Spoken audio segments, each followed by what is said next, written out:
Syederlun, dosen Diploma 3 Fakultas Ekonomi Akuntansi bersama 9 mahasiswa Universitas Jabal Ghafur Sigli PD melakukan pengembangan usaha abon ikan teri bagi warga pesisir di Gampong Gajah Mate, Kecamatan Simpang 3 PD. Usaha kreatif abon ikan teri milik kelompok MGD ini dilakukan dalam program pengabdian kepada masyarakat internal kampus Jantung Hati Rakyat PD dalam terobosan peningkatan perekonomian masyarakat pesisir atau nelayan.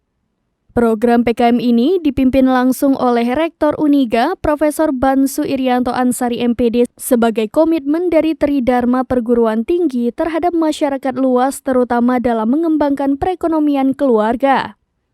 Ketua Tim PKM Internal Uniga dosen D3 Akuntansi Uniga Sigli, Jud Italina SEMSM kepada serambinews.com mengatakan, selama ini masyarakat pesisir lebih fokus dalam pemasaran hasil tangkapan nelayan berupa ikan teri, hanya sebatas dijemur hingga ikan teri kering yang selanjutnya dipasarkan.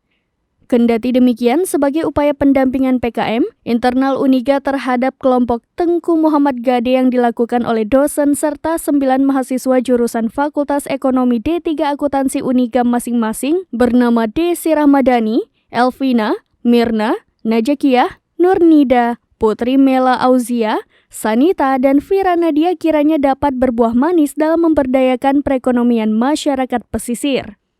Adapun upaya dampingan yang dilakukan mulai dari pengolahan ikan dan diracik beberapa bumbu pendukung baik serai, bawang merah, cabai merah, kemiri, serta yang lainnya.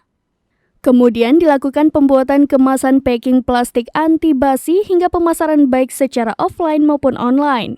Adapun kemasan yang telah rampung dijadikan itu dikemas dalam ukuran masing-masing 250 gram dengan harga terjangkau setiap kemasan Rp20.000. Jadi dengan adanya kemasan atau packing ini, maka dengan sendirinya akan mudah dipasarkan secara online kepada masyarakat luas. Mereka yakin bahwa langkah inspiratif ini akan tepat dalam pemasaran produk para nelayan. Dari PD, Idris Ismail, serambinews.com.